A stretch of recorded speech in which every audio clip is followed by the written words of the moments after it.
Je vais attendre de revoir le match. Je pense on l'a très bien débuté. On a eu l'opportunité de marquer. Comme dans chaque match, dans ces cas-là, à partir du moment où vous n'êtes pas capable de marquer, vous redonnez quelque part une chance à l'adversaire aussi de le faire. Sur la fin de match, ils auraient pu marquer aussi quand on s'est retrouvé à 10. Bon, voilà, il faudra se contenter du point. De toute manière, on n'a pas trop le choix par rapport à ça.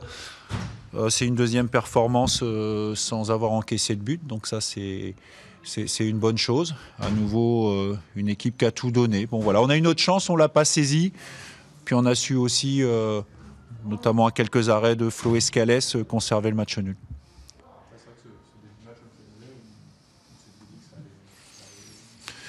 Ouais, mais c'est là que c'est dangereux des fois. C'est que quand le début de match est bon, voire très bon, et je pense que ça nous a causé un peu de tort. Peut-être qu'aussi on a des jeunes joueurs qui manquent d'expérience et peu importe, je dirais, entre guillemets, la domination que vous avez, à un moment donné, c'est le tableau d'affichage qui compte.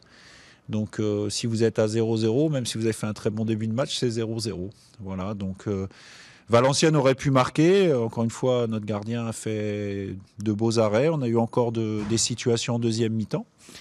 On n'a pas su les mettre. Voilà, on a manqué un peu de justesse aussi. Et puis, il faudra vite récupérer et puis enchaîner mercredi contre Caen.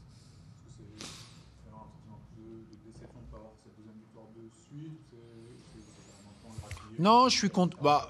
C'est une victoire à domicile, un nul à l'extérieur. On ne peut pas dire qu'on ait fait une mauvaise opération. Après, il faut être vigilant aussi. Il y a quand même un adversaire qui était, qui est derrière nous au classement avec un écart de 8 points. Donc forcément, on voulait le passer à 11. C'est bien aussi qu'il soit parvenu à 5, d'autant qu'il y a eu quelques résultats aujourd'hui qui ont fait rapprocher les équipes d'en dessous. Donc voilà, il faut être...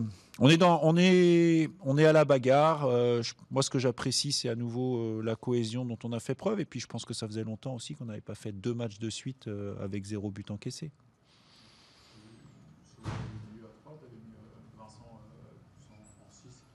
Ouais.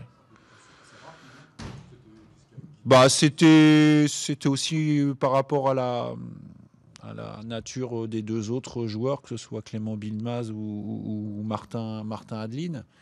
Puis après, voilà, on observe les matchs, donc on a aussi des ressentis par rapport à ce qu'on peut observer. Je savais que l'équipe en face allait sûrement repartir sur un 5-4-1 et mettre 2 attaquants pour être un peu collé à eux de dos. On n'a pas forcément ces joueurs-là, mis à part Kodjia, c'est pas trop la force principale de Ntamak. Donc je préférais avoir des joueurs qui arrivent un petit peu plus de derrière et c'est pour ça que j'ai choisi cette opportunité-là. Et je pense que Vincent connaît le rôle aussi et l'a plutôt bien tenu. Par contre, je suis pas spécialement enchanté, vous imaginez, de l'expulsion, parce que je pense que c'est une expulsion qu'on doit éviter.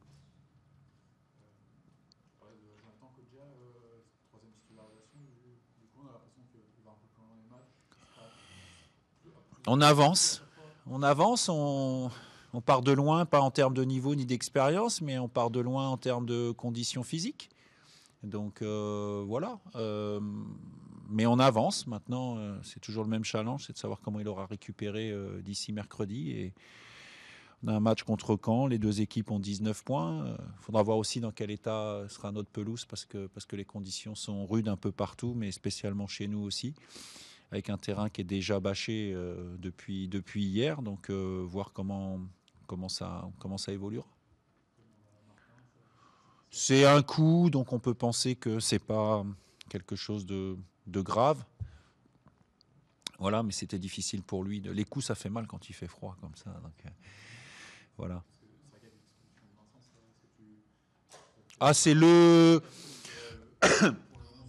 Non, mais c'est évidemment... Je veux dire, on a déjà 2 suspendus défensivement et l'expulsion, c'est vraiment un gros point négatif, le point principal négatif de la soirée.